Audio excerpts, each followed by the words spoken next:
Assalamu alaikum wa rahmatullahi wa barakatuh, and may peace and blessings be on you all. I hope this video finds you in the best of health and happiness and iman. I hope you're all staying safe and healthy in your homes. Today I want to talk to you about something that I've been reflecting on recently. Are Muslim women required to work? And anybody who knows a little bit about our deen would say no.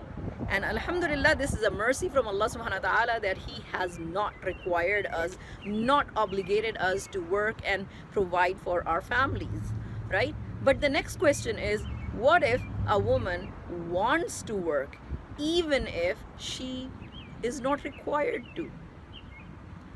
Should a Muslim woman have any professional ambitions and goals and aspirations? Should they? So recently I have been talking to women and asking them this question: would you want to work? And if yes, then why? How would it help you? How would it help your family? The first answer that I got was that, well, it sets a good example for the children. They see their mother working hard and they know that if you can work hard, then you can get anything. If you want something, you have to work hard and you will get it. The next one is that it keeps your mind sharp and engaged. You learn new things, and when you're learning new things, you feel really good about yourself. You don't feel disconnected to the outside world, other than just your family and immediate family. Sometimes women would want to work because they want to help out their husband to provide for the family. So the husband is not the sole earner of the family. When you have more money, you can give to charities, you can give more sadaqah. So if you have something more, an extra income, then you can do more with it.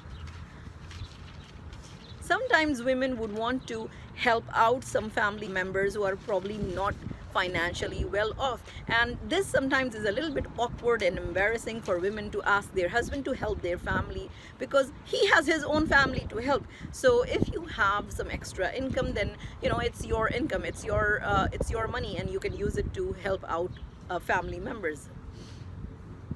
Sometimes women have jobs that will provide benefit to the community. They are providing benefit to others, like, for example, healthcare professionals, for example, teachers. Those are very noble professions, and women can help others in the community. Also, sometimes if you have a little bit of extra, a little bit of extra money does not hurt anybody, because if you have a little bit extra, then you can freely spend it on yourself or on your children or any family members.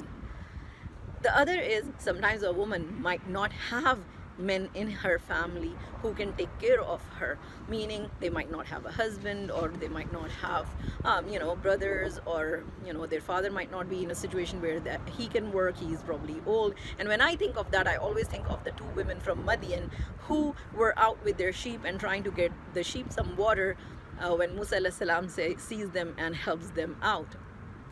Sometimes women find themselves in challenging situations where they have to work and there is no way out of it. So if they have had some kind of a profession, some kind of a work history experience, even if it's part-time, it's flexible, they did it on their own, at their own will, in their own time, then they can go to earning full-time if they had to. The other big one that I heard was mental health. When women have, they take a break, they have kids. When their kids are small, they stay with them. But when the kids get older, they go off on their own. They have their own things. They are busy with their own things. And sometimes mothers feel that empty nest feeling where they don't have anybody to take care of, and now they have too much of time on their hands. And if they don't have anything engaging, constructive, positive to do in their life, then they feel like they don't have anything to show for their for the entire life. And that's something I disagree with, because obviously they spend this time, they sacrifice this time on their children, so they have something to show for it. But this is natural when when you have nothing to do, that is, you've been out taking care of family all this time, and now you don't, then you feel like there's nothing else to do. So depression sometimes sets in, and if you're engaged, you're busy with something, then it can keep depression away. The last thing I would say is self-actualization or achievement. A lot of the time, women do this because it helps them feel, it feels good that they have something, they have achieved something. And that was the biggest one that I heard from most of the women, that it will give them a sense of achievement, a sense of accomplishment. And I don't disagree with that. And if you look at Marlowe's hierarchy of needs, that is the highest need that anybody would want.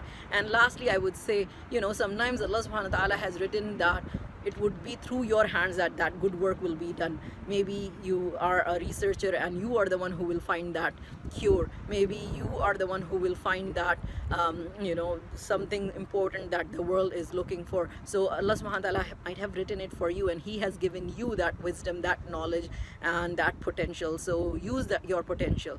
So I would want to invite you to a webinar that I'm doing, Start Your Awesome Career. This is on May 28th at 3 p.m. Central Time. Click the link down below and register for the webinar.